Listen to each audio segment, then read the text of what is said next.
Bon, petite vidéo aujourd'hui. Hier j'ai changé de joint-spi de pont parce qu'il a lâché et puis ça pissait des deux côtés de la jante. Donc seulement j'ai oublié de regresser le joint homocinétique sur sur le demi-arbre de roue. J'y ai pensé une fois que j'avais tout remonté. Première fois que j'oublie un truc pareil, mais bon, du coup je suis obligé de redémonter pour pouvoir le graisser. Et puis du coup je fais une petite vidéo. Alors j'ai déjà débloqué les roues, là je vais le mettre sur chandelle et puis et j'attaque.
enlever ça. Au lieu de taper sur la fusée pour l'enlever, il y a un moyen beaucoup plus simple, c'est de prendre le bout du demi-arbre et de venir choper doucement, et ça s'enlève. Alors je l'ai démonté hier, vous allez me dire, donc ça va, ça se démonte bien. Mais en fait j'ai fait pareil hier, ça se démonte pas aussi bien que là, mais mieux qu'en tapant dessus comme un sourd avec un marteau, souvent avec un marteau en acier en plus, donc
étant donné que je ne fais pas le réglage axial du demi-arbre avec les petites cales au niveau des roulements de pivot pour vraiment axer parfaitement le demi-arbre. Comme je fais pas ça,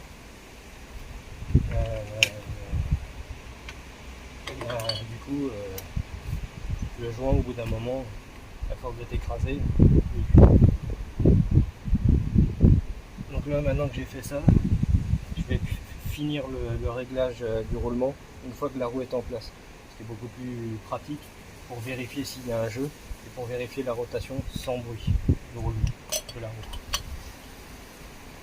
Donc là j'ai plus qu'à...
Toujours là.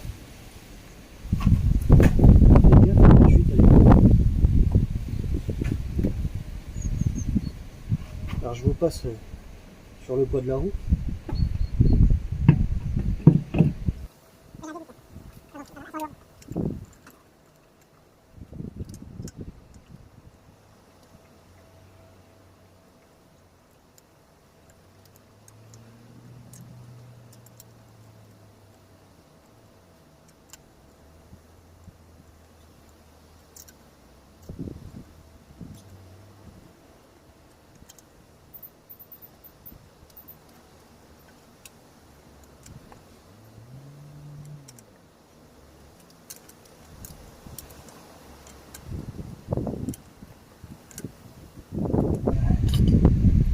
Donc là on va avoir un jeu axial.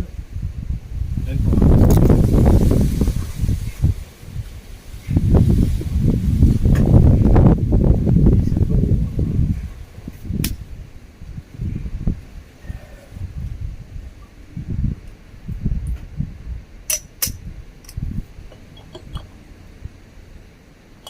plutôt bien serré. Donc avec la plaque on vérifie que deux trous l'un en face de l'autre correspondent avec deux des quatre trous disponibles. Donc il y a des encoches, il ne faut pas se tromper. Là ça ne correspond pas.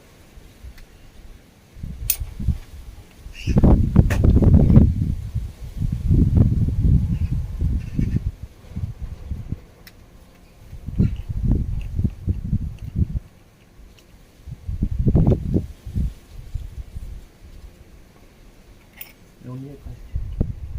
Donc plutôt que de desserrer et de risquer d'avoir une roue qui se balade un peu, vaut mieux serrer un peu plus. Alors évidemment, il faut que la roue continue de tourner librement, totalement librement. Sinon, le roulement il va pas aider. Là, ça tourne parfaitement librement. Donc c'est good. Il faut qu'à remettre les petites vis qui vont bloquer l'écrou de roulement. Hop. On installe les deux avant d'en serrer une. Ça sert à rien de les bloquer non plus très fort, parce qu'après c'est comme ça qu'on les esquinte et qu'on arrive à les enlever, qu'on est obligé de les choquer avec un petit tournevis plat. Donc une fois que ça c'est monté, il n'y a plus qu'à mettre ça. Alors c'est beaucoup plus simple que les moyeux automatiques d'origine. Les moyeux automatiques d'origine, il faut les loquer pour pouvoir les démonter, il y a plusieurs pièces et tout. Que là, il est en deux parties, c'est casse-pied parce qu'il y a plein de... Il y a 6 vis à chaque fois. Mais ça reste plus rapide. Tiens,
J'espère que la vidéo vous aura plu.